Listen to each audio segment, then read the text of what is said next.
Hey guys, this is Jim from His Nature Farm, and I want to get with you real quick before we go to church this morning. Well, it's not really a perfect day.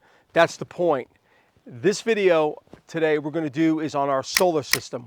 Okay, so we're here on our homestead. If you remember, we're completely off grid, and I want to be really clear about that. Our water, our power come from nothing but the Lord. That's about it. And we did cheat a little bit. I have a little bit of propane. It's got to do with our grill and stuff like that. But other than that, we're off grid. So we're dependent completely on power. Now, the point is this. I've gotten questions of, okay, what type of power do you get in the winter? I get it in the summer, man. You get like plenty of sun. And I wanted to show you what it's like in the winter. This day is really good because ultimately it's cloudy and it's going to rain. And typically when you're looking at solar power, you have all cloudy days aren't equal. And particularly when it comes to getting solar power through those clouds. On a rainy day, or it's going to rain, let's just say, the power coming through, that sun power, are the most diminished during a time when it's going to rain. Now, yesterday, it was cloudy all day, but we were getting a lot more power through the clouds. Sometimes it's hard to judge on what's exactly going on.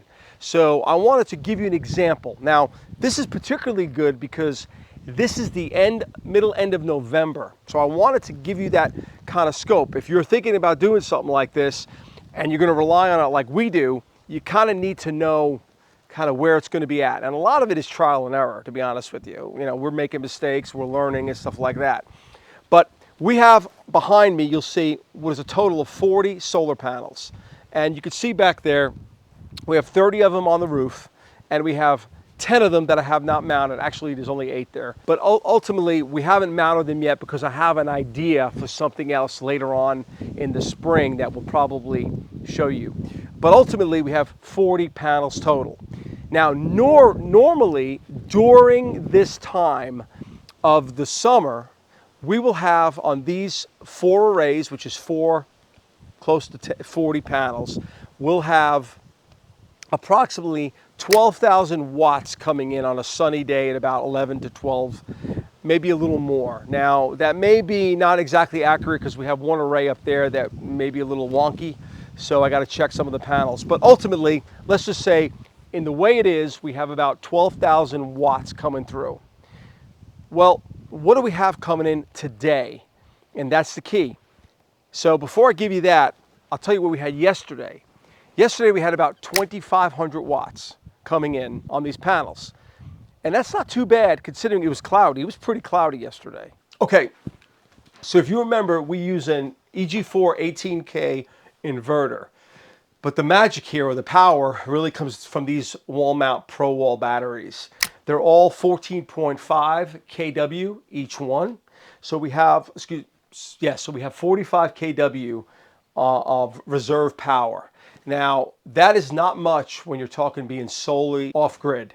So, of course, we have to rely on the generator, which we had that infamous video here recently.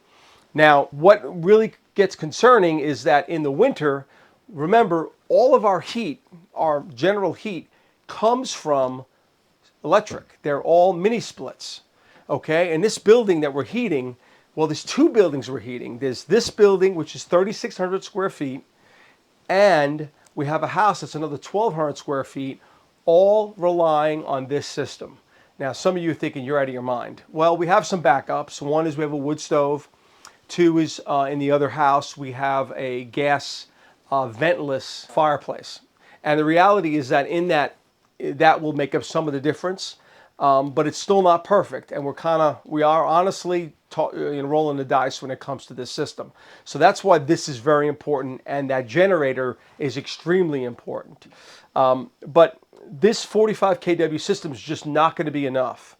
Now, if we have enough days of solar, you'd be surprised how much power comes through. We'll charge these batteries up from probably 20% to 100% normally, even in the winter, in one day, in one 8-hour day. Now, of course, the sun is going down earlier, the days are shorter, so not only is it the apogee of that sun, but it's also the length of the day.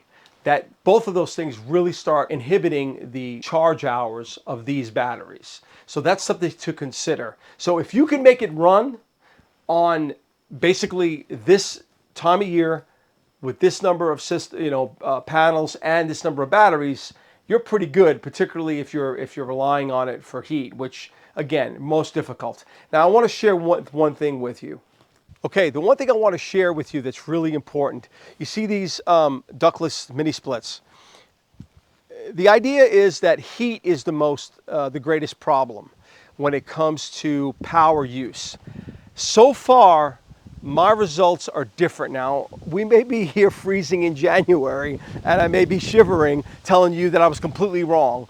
But at this point, it seems to me the most difficult and greatest draw of power is not the heat, it's actually the air conditioning. I don't know that for sure, so that may be a little premature. But when it comes to the unit here, I think right now the heat works pretty well. And then when you put the wood stove involved in there, I can keep it pretty decent. Now I'm not saying you don't have to walk around with a sweater on, but ultimately the AC is really the big one so far that I could tell. And I wanted to let you know about that because that's important. Again, so back to what I'm talking about. What exactly are we producing here on a day like this? Well, it's down to 126 to 150 watts. That's it. From typically a system that'll get 12 to 14,000 watts during a bright sunny day during the summer. Now, as I said, that doesn't mean the winter. A couple days ago it was bright and sunny. I was getting 9,000 watts. Okay? So we were getting 9,000 watts during the winter. Now, it's the length of time to charge those batteries. There are many days that we're out here or we're living here. We have everything on, we have the oven on, and we are running purely on solar power. So we'll get to the point and typically how we run it, and I want to kind of give you a little brief idea how we do it. Typically, when I get up to about 90% on those batteries and we have 8,000 watts coming in, 9,000 watts, I'm like, guys, you could turn on everything.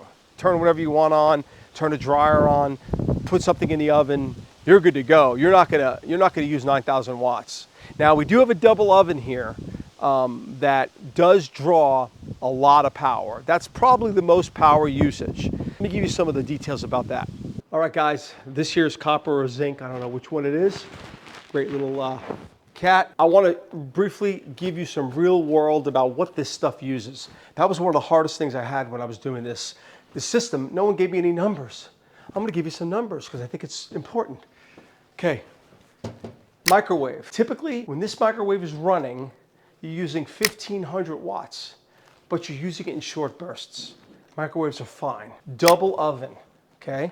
These double ovens here use about 4,000 watts a piece, 8,000 watts total.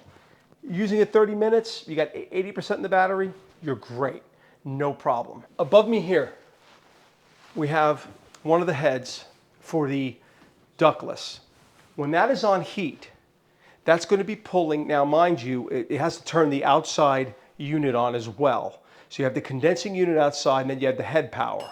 Okay, but typically what we're looking at here, when that thing is running, we're looking at about 2,000 watts on heat, but typically you can have another head on at the same time.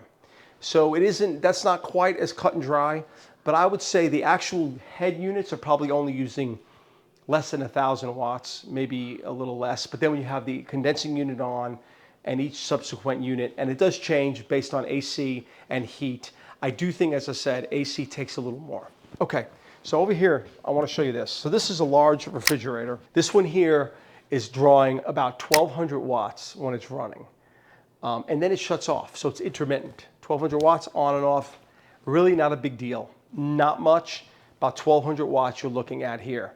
Okay, toaster. You're going to be drawing about 1,000, 1,200 watts easily on a toaster. Again, short, intermittent, a minute, couple minutes, no big deal. Could use it as much as you want, really. I mean, unless you're doing it all day long, you're pretty good. Our trusty Keurig Same thing, about 1400 watts, okay? Very similar. So think of everything like a hair dryer, but they're short and they're intermittent.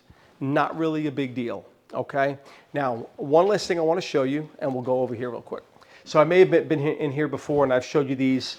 This is a heat pump washer and dryer. If you're on solar, you need to spend the $2,000 if you possibly can do it. I know a lot of people can't. I get it.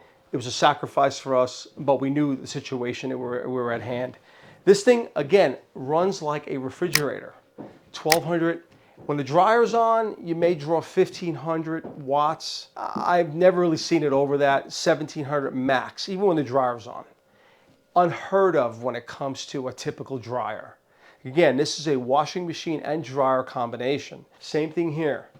Hot water, this is a hot water heater. And it is, again, a heat pump hot water heater. Same exact thing. Maybe about 1200 watts. It takes a long time to heat the water though when it's on energy saver. So you'll take a shower and this thing might be on an hour, but it's 1000 watts, 1200 watts, but it's minimal. It meters itself too. If the water isn't super cold, there's not a lot, it drops it down a little. So these are the major appliances that I kind of want to talk to you about. Okay, so these are some of the appliances that we use every day that I kind of want to talk to you about. And just a quick recap. What we talked about here is that what type of sun are we getting and solar power coming through those clouds. And definitely if it's going to rain that day, you're going to have it's going to be dark, it's going to be very minimal. We were at 150 watts in the middle of the day. So you really got to think about that solar, that generator or backup power in some capacity, or you have to have enough batteries. And those batteries are where the money's at. So just to give you a brief idea, those Powerwall batteries run about $3,500 a piece for 15 kW. So I want you to know that. I want you to have a reality of what exactly you're really kind of up against when you do these systems. And hopefully this helped you think about your planning of what you want to do. What I like is really real world examples, and this is the real world example. So I'm hoping that this has been helpful to you. Of course, we love the comments. We've got a ton from the last video, and I really appreciate them. And we're going to have a second video on that generator to share with you coming up soon. So again, I want to thank you for your time today to kind of join us and keep those comments coming. And remember to like and subscribe. Really appreciate it. This is Jim from His Nature Farm. Have a blessed day.